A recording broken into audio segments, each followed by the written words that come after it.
Quero que você abra a sua Bíblia.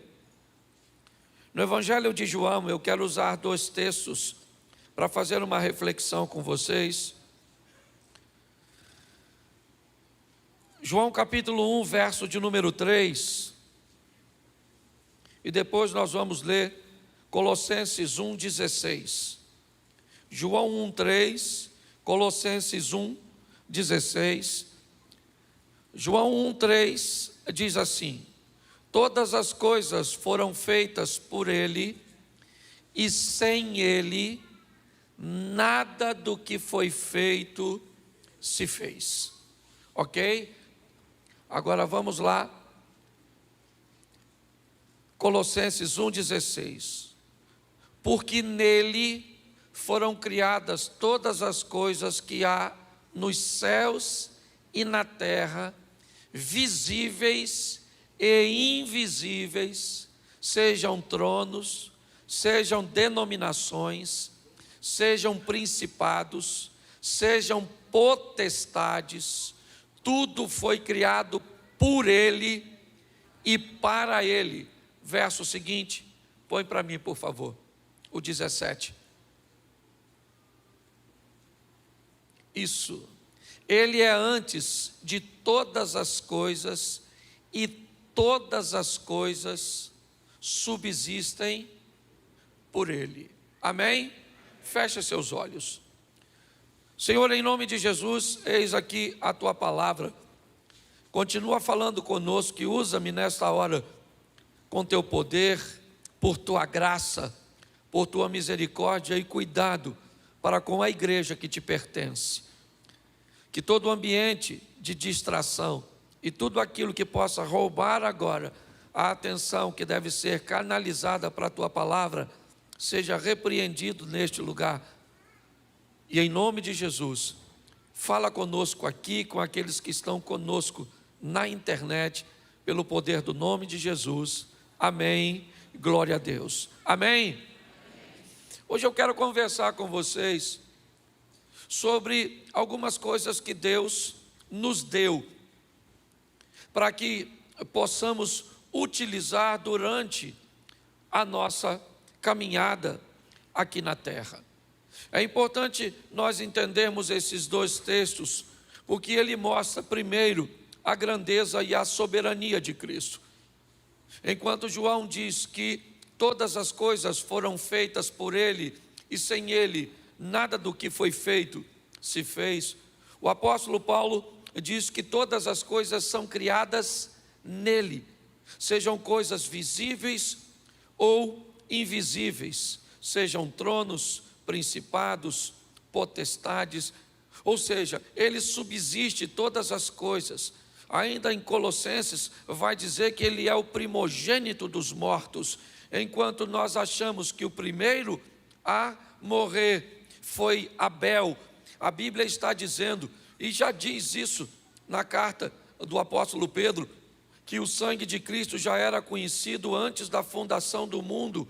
Ou seja, nós vemos a Bíblia dizer que Jesus Cristo é o primogênito, já havia sido determinado que ele morreria. E por que isso? E por que eu quero passar isso para os irmãos? Para que possamos ter um entendimento de que tudo que temos e o que podemos fazer está totalmente ligado a Ele. Até mesmo aquelas pessoas que vão realizar coisas e conquistar coisas, e aparentemente elas não estão numa igreja, não fazem parte do corpo de Cristo. Até mesmo essas pessoas, para realizarem tudo o que realizam, inevitavelmente só o fazem porque Jesus consentiu. Ele é soberano, Ele é o Todo-Poderoso, e nós precisamos entender isso. Então a pergunta, aliás, o tema que eu dei a essa mensagem é: Ele me deu. Para eu viver, eu recebi de Deus algumas coisas, e algumas, na verdade, às vezes numa escala muito maior do que outra. Nós recebemos muitas virtudes para desempenharmos nossa vida aqui na terra. E precisamos dessas virtudes, por quê? Porque no mundo espiritual nós enfrentamos o tempo inteiro a oposição. O reino das trevas, o tempo inteiro, ele se opõe a nós. Ele se opõe à vontade de Deus para a nossa vida. Ele se opõe aos princípios de Deus para este mundo. Algumas coisas, é verdade, nós utilizamos muitas vezes depois de um tempo involuntariamente. Fazemos muitas vezes sem sentir. Será que todas as vezes que uma mangueira, por exemplo, como agora nós estamos na época da manga, já fazem 2 meses, ou talvez mais um pouquinho, que as flores começaram a nascer, que o vento começou a soprar e derrubando e removendo muitas vezes grande parte dessas flores, que se todas elas permanecessem na árvore, provavelmente a árvore não conseguiria se desenvolver para fazer com que todas elas crescessem.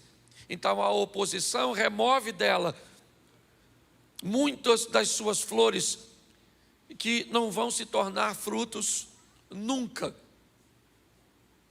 Mas depois que uma árvore recebeu de Deus a autorização para frutificar, inevitavelmente basta chegar o tempo que ela frutifica.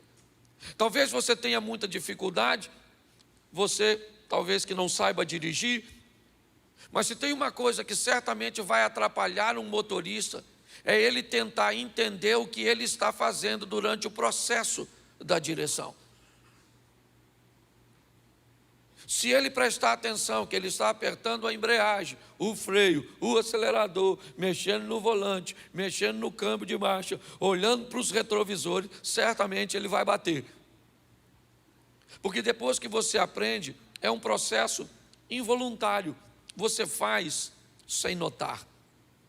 Muitas coisas na nossa vida nós recebemos de Deus e aplicamos corriqueiramente na nossa vida sem observarmos. Mas quando chega determinadas situações, inevitavelmente é crucial nós entendermos que Ele nos deu algumas coisas que se destacam em nós e que muitas vezes nós não somos capazes de reconhecer. Nessa trama da vida em que vivemos, nós vamos receber de Deus qualidades que vão nos destacar de outras pessoas. E isso para mim é algo tão importante, né? Quando eu pergunto, Ele me deu, eu fiz 4 perguntas aqui. Primeiro, Ele quem? Quem foi que me deu? Eu confesso a vocês que eu só descobri o dom da pregação, o dom do humor, a capacidade de fazer humor, porque preste atenção, meu pai teve diversas famílias, mas logo no início da minha infância, 4, 5 anos, acredito eu não tenho memória disso, mas eu fui dado para famílias e percorri diversos lares onde padrões comportamentais eram diferentes, onde vocabulários, onde alimentação, em um lar funcionava de um jeito, no outro funcionava de outro. Aqui havia uma certa fartura, eu podia comer 2 pedaços de carne. Aqui eu podia utilizar um ventilador para dormir, mas quando eu mudava para o outro, lá era um pedaço de carne apenas. Em um lugar podia deixar comida, outro lugar, se deixasse comida era um problema. No outro lugar não podia utilizar o ventilador, porque isso acrescentaria um valor na conta elétrica. Ou seja, inevitavelmente eu fui vivendo em ambientes que me ensinaram que era muito perigoso falar. Então eu fiquei introvertido, porque eu não conseguia cumprir um padrão, um modelo. Não me deram para mim um modelo, me deram 5 modelos. E quando eu cheguei na minha juventude, eu falava pouco, era introvertido, eu tinha medo de falar, porque falar sempre me foi um grande problema. Diversas vezes eu vi tudo que eu tinha dentro de uma bolsa de papel, né? Na época era o porcão, lembra disso? O porcão, lá na Avenida Brasil. Tudo que eu tinha cabia ali, e era uma bicicletinha Caloi verdinha. Quando alguém cansava de mim, ou quando alguém se escandalizava com algo que eu dizia, fazia, ou como eu me comportava, essa pessoa então me mandava embora, eu colocava tudo dentro daquela bolsa e ia para outra casa, até alguém se cansar de mim novamente e me mandar para outra casa, e eu vivi dessa forma. Inevitavelmente, muitas coisas que eu poderia ter descoberto de potenciais em mim, acabaram vivendo num ambiente de escuridão, por causa de tudo isso. De repente, eu descubro em 1992, o dom de falar. Um humor que aflorou na minha vida de uma forma muito intensa, e é o meu potencial. Hoje eu sobrevivo de duas coisas, do humor e da palavra de Deus. É assim. E quem me deu foi Deus. E eu preciso entender que aquilo que Deus te dá nem sempre agrada a todo mundo. E deixa eu te dar uma dica, não fique muito preocupado com o que pessoas vão falar, desde que você saiba quem você é. As pessoas podem ter uma visão equivocada a seu respeito, quem não pode ter é você. As pessoas podem achar que você é doido, que você é grosso, que você é irresponsável, que você é isso, que você não é homem, que você não é mulher, que você... A visão que elas têm a seu respeito, ela não é tão importante quanto a sua. O grande problema é que se você não se conhecer, se você não souber quem você é, a opinião dos outros pode formatar em você, né, o que elas pensam que vocês são. Isso é muito sério. Mas quando você se afirma de uma forma poderosa, inevitavelmente as pessoas começam a reconhecer você pela maneira que você reconhece. Eu sempre brinco aqui, não é de hoje que a gente ouve dizer que João é o discípulo a quem Jesus mais amava. Quem já escutou isso, levante a mão. Pois é, mas quem disse isso foi ele. Foi João que escreveu que ele era o discípulo que Jesus mais amava. E como João se via como mais amado, e ele tinha tanta certeza disso, nós o vemos como ele se via. Porque quando você tem certeza de quem você é, inevitavelmente você não vai mudar por causa da posição dos outros.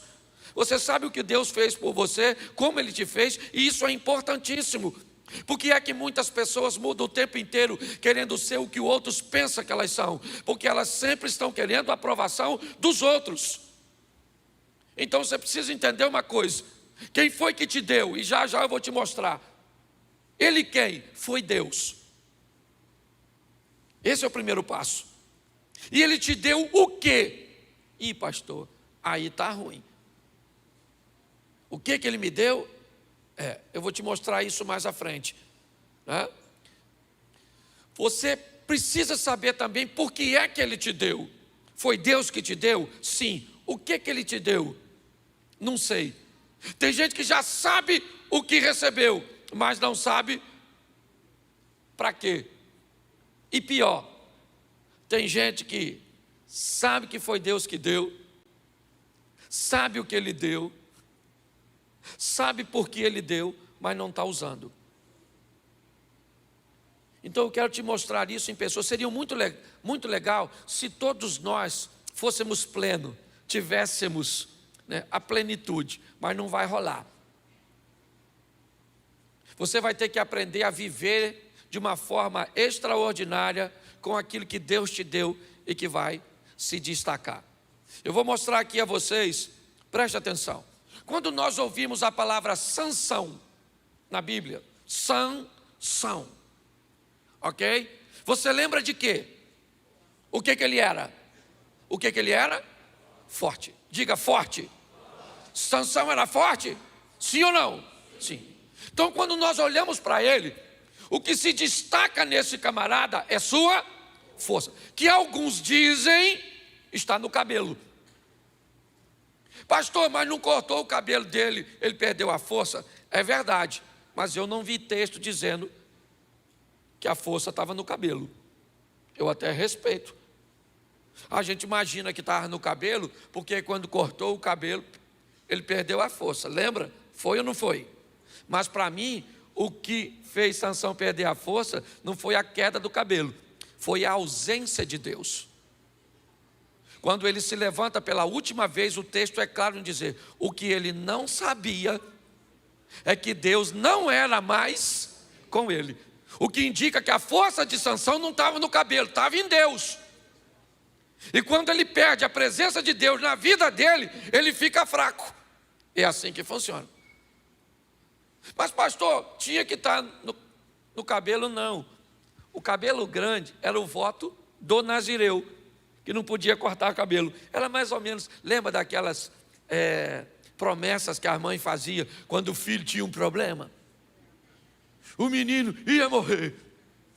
Aí a mãe ia lá, fazia um voto e dizia: se esse menino não morrer, nunca corta o cabelo. Era mais ou menos uma coisa dessa.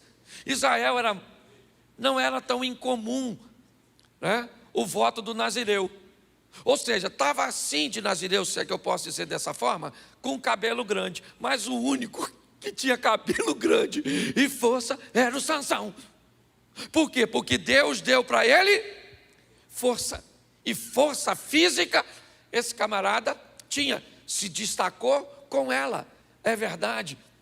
Rompeu desafios, fez coisas extraordinárias com aquilo que tinha. E com o que tinha, ele tinha tudo para ser aprovado. É verdade. Só que quando eu olho para a vida desse camarada, ele é forte. Porque tem gente que é forte fisicamente. Mas para você vencer, você vai precisar de muito mais do que força física. Você tem que potencializar aquilo que você é forte, mas tem que ter cuidado com aquilo que você é fraco. Porque aquilo que você é fraco pode te reprovar em tudo. Sansão tinha tudo. Ninguém me convence, gente, que ele tinha que ficar cego. Será que era plano de Deus que Sansão morresse humilhado daquele jeito? Morresse com essa dúvida de pensamento? Porque para muita gente ele se suicidou. Eu só não encaro essa situação como suicídio porque ele não estava vendo. Então provavelmente ele poderia imaginar que, derrubando tudo, ele poderia estar fora daquele contexto. Mas quando eu olho a cegueira de Sansão, a força empregada, né, num ambiente cujo qual ele não saía do lugar, nós olhamos para tudo isso e descobrimos que ele era um cara muito forte e que poderia ter sido aprovado com sua força. E não que não seja, mas que não precisava ser desse jeito. O que eu quero te chamar a atenção é cuidado, porque sua virtude, por si só, aquilo que te destaca, o que destaca? É sua força? Beleza. Mas quando nós vamos olhar para o próximo, quando nós falamos de Davi, por exemplo, se eu falasse para você, Davi, me fale uma coisa, ou a que mais chama atenção quando o nome Davi vem à sua mente, é o quê? Me ajuda aí, mesmo que você erre, não tem problema não. Quando você pensa Davi, ele é uma pessoa o quê? Corajosa. Enquanto todo mundo está com medo, ele era forte igual Sansão. Até porque se fosse tão forte, não precisava nem de tanta coragem. O cara era fortão. Mas Davi era um corajoso que não tinha tanta, mas tinha muita coragem. Coragem para enfrentar urso, coragem para enfrentar leão, coragem para enfrentar gigante, coragem para não matar Saul. Ele era um cara extremamente corajoso. O que se destaca, o que Deus deu para Davi, em excelência foi coragem. Ele não tinha tanta força. E foi altamente vencedor apenas com coragem. Tem gente que é forte pra caramba, mas é covarde. Olha só. Quando eu olho para a história desse camarada, eu vejo que o que se destaca nele é a coragem dele. É por isso que ele vai romper, que ele vai fazer, e ele tinha tudo para ser aprovado. Corajoso, matador de gigante, um cara extraordinário. Mas ninguém vai me convencer que ele estava nos planos de Deus, dele se deitar com a Batseba, de ser humilhado do jeito que for, de ver seu filho se deitar com todas as esposas dele no meio de uma praça, de ver seu filho morrer, de ver um de seus filhos estuprar sua meia-irmã, de ver um de seus filhos assassinar seu próprio irmão. Pensa numa história dramática, é a história de Davi, e não precisava ser desse jeito. Por que o senhor está falando isso, pastor? Porque, presta atenção, eu vou te mostrar personagens que sequer tiveram encontro um com o outro, pessoas que viveram em gerações diferentes, mas que nos mostram que eu posso potencializar aquilo que eu sou forte, mas eu não posso me esquecer daquilo que eu sou fraco, para que não possa me reprovar. Porque nesse ambiente, quando eu vou colocar, né, na balança, não, eu sou um camarada que venci muito aqui, mas eu sofri demais aqui. Nessa média de vida, provavelmente sua vida não vai ser boa.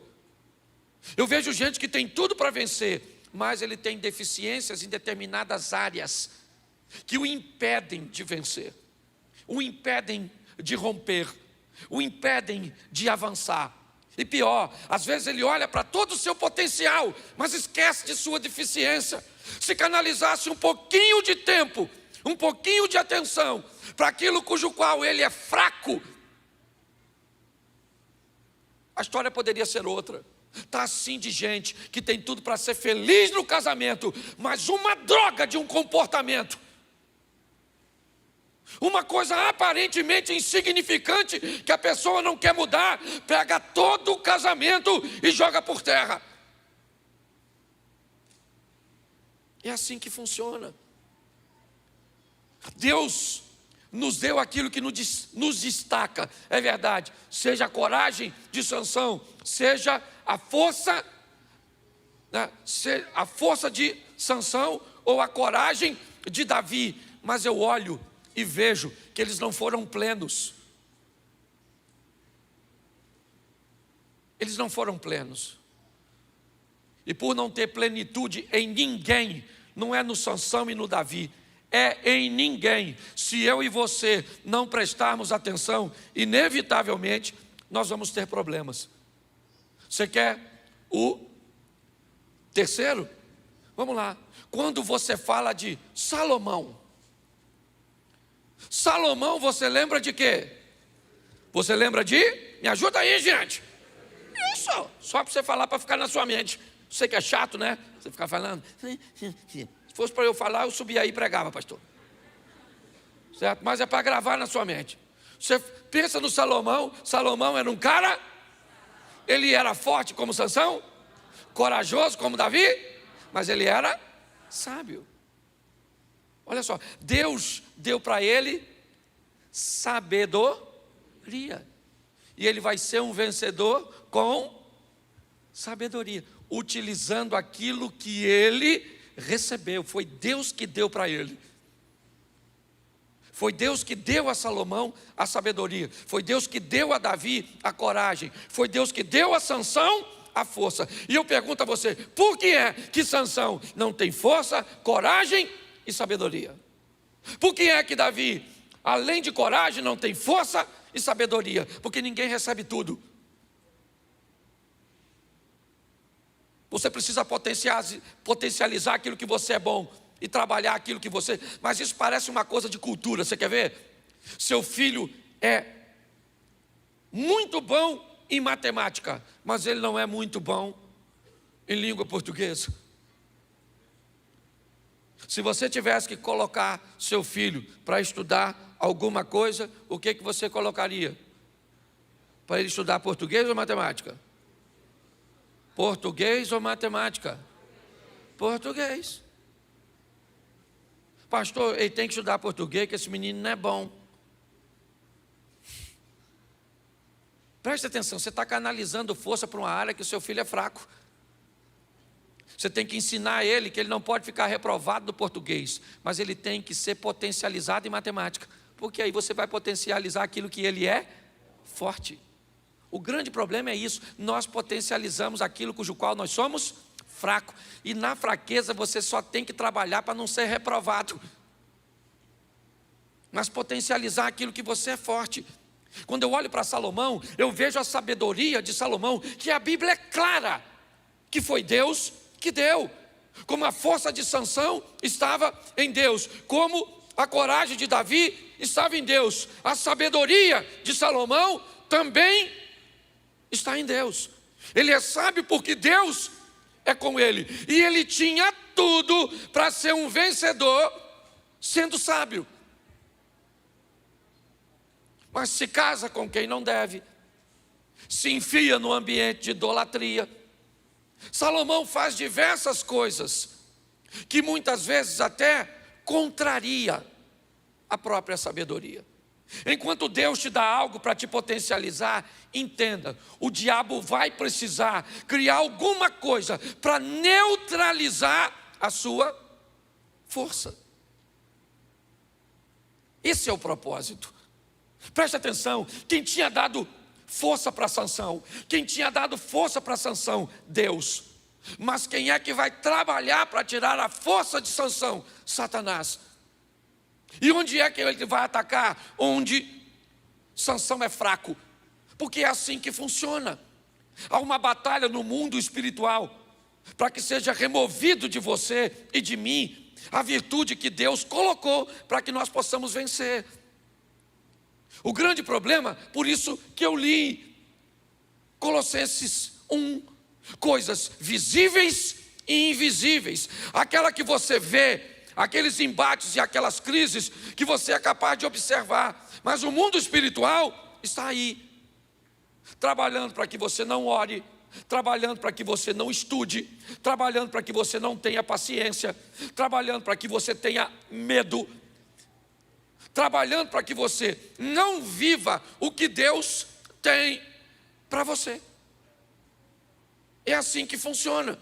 E quem não aprende a militar, a lutar nesse ambiente, vai olhando para a vida e vai achando assim: caramba, para eu vencer o gigante, eu tenho que ter a força do Sansão. Não, Davi não precisou da força de Sansão para vencer o gigante. Para me vencer esse comportamento que me fez ter dificuldade de lidar com os meus relacionamentos amorosos, eu precisava da sabedoria de Salomão. Não. Para ser um vencedor, você precisa potencializar aquilo que Deus te deu. É importante você entender isso. Pegue o que Deus te deu e trabalhe potencializando, mas não deixe aquilo que não é seu ponto forte te reprovar. Quando eu vejo a história de Salomão, eu vejo um cara muito sábio, é verdade, mas que se perdeu ao longo do caminho. Consertou sua rota? Consertou, porque a misericórdia. Todos os personagens que eu vou mostrar para vocês aqui, vocês vão ver. Cadê o Sansão? Olha, o Sansão está cego, coitadinho, está empurrando agora o moinho, caminhando em círculo, mas Deus era com ele, e no final ele venceu, só não precisava ser daquele jeito. Cadê o Davi, que foi humilhado, certo? Que viu suas esposas, seu filho, sua filha, que viveu tudo aquilo, a morte de quem amava. Está certo, mas disse para seu filho Salomão, na hora da morte: eu vou pelo caminho de todos os homens. Cadê Salomão? Mesmo depois da queda, acabou se restituindo, se reposicionando. Mas eu olho para Pedro, que não tinha força, coragem e nem sabedoria. Mas Pedro tinha uma coisa extraordinária: ousadia. Quando você fala de Pedro, pensa num cara ousado. Nos momentos mais difíceis, certo? Ele se posicionava, às vezes, totalmente atrapalhado, na frente dos outros, tomando decisões aparentemente precipitadas, porque para Pedro, ousadia era seu ponto forte. É verdade. Ele se posiciona, ele age de uma forma, né, onde Jesus diz que todos vão negá-lo, e Pedro diz: ainda que todos te neguem, ô Pedro, jamais. O Pedro nega Jesus 3 vezes, e uma vez na pergunta de uma dona. Faltou coragem, força e sabedoria. Primeiro, para não ter dito aquilo. Porque se Jesus falou que ele ia negar, o que Pedro tinha que falar? Sério? Pô, pior que eu pensei que eu nunca negaria, mas agora já sei que vou negar. O senhor falou que eu vou negar. No dia que ele pega aquela espadinha, faca, sei lá o que ele tinha na mão, que também não sou obrigado a saber tudo, e corta a orelha do soldado, certo? Todo mundo vai morrer, pelo menos Pedro e Jesus, tomando decisões precipitadas com sua ousadia. O dia que ele vai para o Monte da Transfiguração, ele sabe o que ele falou, junto com João? Ó, não dá para nós fazermos aqui e ficar por aqui mesmo? E Jesus deve ter falado: Pedro, e quem é que salva os outros? Para pensar. Porque tem gente que é ousada, não tem sabedoria, mas é ousado. Tem sabedoria e ousadia, mas não tem coragem. Está sempre faltando alguma coisa na gente. Você já notou? Quem aqui é forte, corajoso, sábio e ousado? Levante a mão. Quem aqui é forte fisicamente, sabe que seu corpo é bom, você é forte, não fica doente, você é uma pessoa forte? Levanta a mão. Aí, que beleza. Quem aqui não tem uma força muito grande, assim, certo? Mas desde que era desse tamanhozinho, batia nos outros, desse tamanho. Você batia até em gente mais forte. Tu era corajoso. Quem aqui pega uma perereca na mão, não corre de barata? Levanta a mão. Aí, que beleza, olha os corajosos aí. Certo? Quem aqui é forte, mas se vê uma barata, vaza. Nem levanta a mão, porque aí já é. Mas tem gente que... É porque ele é corajoso, por isso que levantou a mão. Certo? Para pensar. Quem aqui se considera uma pessoa sábia, mas não avançou porque tem medo? Levanta a mão. Isso, tem uma turma aí, ó. Sabe, mas tem medo. Sempre está faltando alguma coisa. É igual eu preguei aqui aquele dia. É aquelas pessoas que têm dinheiro, mas não têm saúde, mas não tem dinheiro.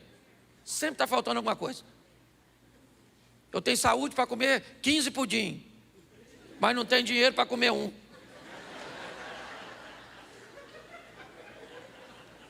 Aí eu tenho dinheiro para comer 15 pudim e não tenho saúde para comer uma fatia.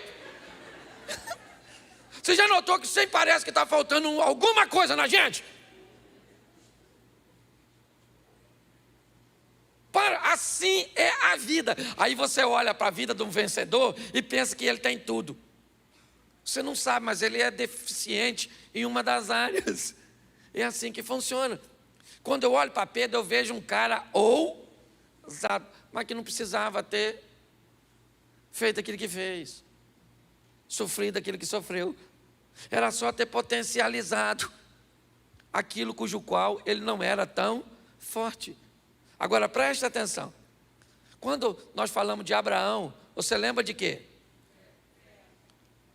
Você lembra de fé. Mas preste atenção, porque fé o Davi também tinha. O Sansão também tinha. Quando eu olho para a vida de Abraão, eu vejo uma coisa que o destaca, e aliás, que ele só tomou a decisão por causa da fé, é a obediência. Obediência. Tem gente que é bom em obedecer. Bom. Você fala com a pessoa é obediente, mas às vezes não é ousada. Não tem coragem. Você olha para o Abraão, ele vive coisas extraordinárias, mas o ponto forte do Abraão é obediência. Abraão, sai da tua terra. Eu saio. Abraão, manda Ismael embora. Eu mando. Abraão, tudo que Deus mandava Abraão fazer, ele fazia. E aí eu pergunto para você, ele é o pai da? Ele é o pai da? Ele tinha fé, sim ou não? Sim ou não? E por que se deitou com H?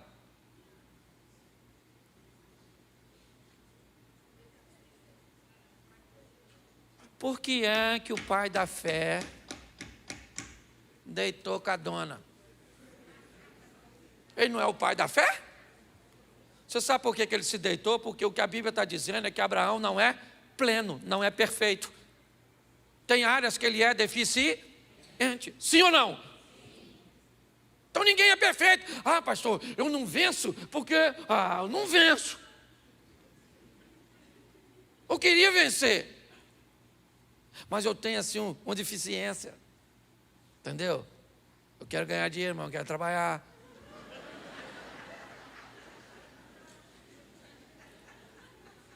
Entendeu? Você já viu umas pessoas que querem umas coisas? Pai, é muito importante. Você precisa entender no que você é forte, mas precisa observar com muito carinho aquilo que é a deficiência, certo? Porque é muito legal. Abraão era um cara obediente, obediente. Ele era tão obediente que obedeceu Sara. Eu tenho minhas dúvidas se Pedro se deitaria.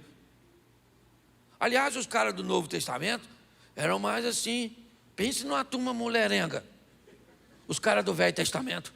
Serol. Rapaz.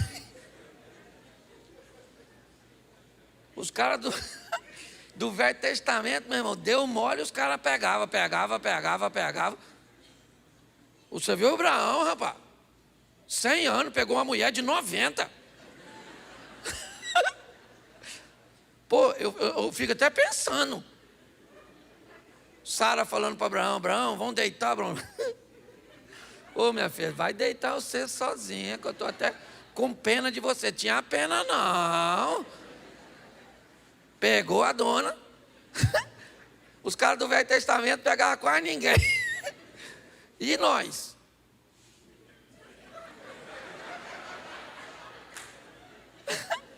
Se a turma do Velho Testamento já não pegava ninguém, a turma do projeto ia começar. Meu Deus, vamos mudar aqui, porque o negócio tá desafiador. O que eu quero que você entenda é que pare de dar ibope para aquilo que você é fraco. Entendeu? Pare de dar desculpas de que é isso que está te puxando para trás. Vença isso. Quando eu olho, eu vejo Abraão não é ousado como Pedro, não é sábio como Salomão, ele não tem coragem como Davi, ele não tem a força de Sansão, mas ele é obediente, isso, e vive muitas coisas, utilizando aquilo que Deus te deu. Pergunta para quem está do seu lado agora, o que Deus te deu? Deixa eu te falar uma coisa, com certeza, a maioria das pessoas não sabe. Ah, pastor, Deus me deu tanta coisa. Não estou falando tanta coisa, quero saber aquilo que Ele te deu, que é forte, que você tem que potencializar. Ah, pastor, eu ainda não sei. Não sei, pastor. Às vezes eu penso que é isso. Eu penso que é força. Aí eu descubro que não é não. Aí eu penso que eu sou corajoso. Mas também não é não. Sabedoria. Isso nem sei onde é. Ousadia, pastor? Eu até sou ousado. Obediência? Agora presta atenção. Quando você escuta o nome João Batista, você lembra de alguma coisa? Jesus disse para ele, ou disse a respeito dele, e a Bíblia diz que João não fez nenhum sinal. Preste atenção. João, ele não tinha força, não matou muita gente com uma queixada de jumento, nem levantou portão para deixar no monte. João não matou gigante. João não resolveu questões de tanta sabedoria e de expansão como Salomão. Não andou sobre as águas e nem curou ninguém como Pedro. E nem viveu o que Abraão viveu. Mas a Bíblia diz o seguinte a respeito de João: João não fez nenhum sinal, mas tudo aquilo que ele falou era verdade. Preste atenção. De todos os homens que pisaram nesta terra, segundo a leitura de Jesus, o maior desses homens foi quem? João. Para Jesus, João foi maior que Davi. Para Jesus, João foi maior que Moisés. Olha bem, a Moisés Deus entregou seu povo. João foi maior. A Davi Deus entregou seu reino. João foi maior. Aos profetas, Deus entregou sua palavra. João era maior. Mas o que João tinha, pastor? Força, coragem, sabedoria, ousadia ou obediência? Nenhuma delas. Pelo menos em destaque. O que ele tinha era verdade. Verdade.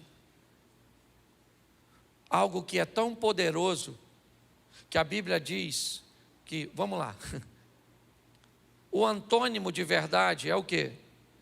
É o quê? É o quê? Mentira. Quem é o pai da mentira? Então, quem é o pai da verdade?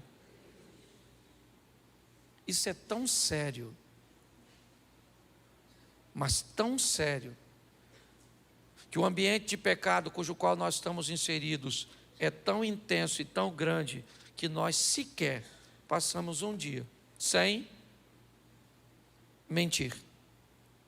Desde mentiras insignificantes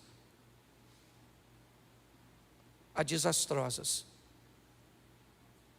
Eu quero terminar aqui com essa qualidade, porque talvez você estava pensando em força, coragem, sabedoria, ousadia ou obediência. Mas me parece que o ápice é a verdade. Seja verdadeiro. Porque quando você trabalha com a verdade, escute só, Sansão se aproximou daquilo que não devia e não contou para seus pais. Mentira. Davi, quando errou, escondeu, e um ambiente de mentira se estabeleceu. Nós olhamos a história de Salomão, de Pedro e de Abraão. Muitas vezes não vemos a mentira de forma explícita, mas sempre ali, no meio das entrelinhas, nós vemos esse ambiente obscuro, onde ela se estabelece, às vezes não de forma direta, mas escondendo algo que se sente, ocultando alguma coisa que empodera Satanás. Que hoje nós possamos sair daqui, primeiro buscando entender o que eu sou forte, o que Deus me deu, que eu posso romper com isso. E eu vou desenvolver então, eu vou trabalhar, eu vou potencializar aquilo que eu sou forte. Mas eu vou ter o cuidado de não deixar minhas fraquezas me corromperem, me minarem, me destruírem. É muito comum nós vermos isso. Deficiências derrubando pessoas. Inteligentes, preguiçosos. Prósperos, relaxados. É sempre o diabo utilizando algo forte na oposição para tirar você, ou pelo menos para te distrair, para te envelhecer, para fazer com que a oportunidade passe, porque a oportunidade, na verdade, o que ela é? Uma janela. Ela é uma janela. Ela é uma janela num tempo que dá a você condições de, naquele tempo, fazer. Oportunidade, ela não fica para você para sempre. Não. É uma janela que abre e fecha. Às vezes coisas que você deveria ter aproveitado há tempos atrás e não aproveitou, nunca mais. Nunca mais. Esses dias alguém olhou para mim e disse assim: pastor, eu queria fazer parte do seu ministério nessa área. Eu olhei para essa pessoa e disse: no meu ministério, você nunca vai trabalhar nessa área. Aí ela me disse: mas por quê, pastor? E eu usei o exemplo da hepatite. Quem aqui já teve hepatite, levante a mão. Isso. Se você teve hepatite, você pode me emprestar dinheiro, você pode me dar conselhos, você pode me levar para o hospital, mas você não pode me doar sangue. Mas pastor, eu não tenho mais hepatite. Mas tem coisas que você não tem hoje, mas fez ou viveu ontem, que te descredenciam para viver coisas amanhã. É assim que funciona. A minha grande preocupação hoje como pastor, gente, é olhar para pessoas com potenciais extraordinários, de força, coragem, sabedoria, obediência, ousadia e verdade, e ver que essas pessoas não estão alcançando o propósito. E não é porque não tem aquilo que pode levá-las, é porque não conseguem trabalhar aquilo que estão atrapalhando elas. Saia daqui para observar para esse próximo ano, né? Que é um ano de surpresas, que você possa se surpreender com você mesmo, que as pessoas possam se surpreender com este ano, que Deus possa se te surpreender com o que Ele pode fazer a seu respeito. Porque, seja franco, entra ano e sai ano. O tempo só vai passando. Você entra na igreja, seja Rafael, Elvis, Cláudio, Subirá, seja Mary, certo? Seja Abner, seja quem for que sobe aqui para pregar. Pô, cara, é todo culto uma história de vitória, todo culto uma história de motivação, é todo culto. Eu subo um monte, eu vou num ambiente de revelação, e meu futuro é isso, vai acontecer isso. Que futuro é esse que nunca chega, que tem palavras dizendo que eu vou viver, que eu vou fazer, certo? E eu não faço, não vivo, então eu estou no meio de mentira? Não. É porque a promessa, ela foi liberada. Mas você não se posicionou. Você não pôs em prática.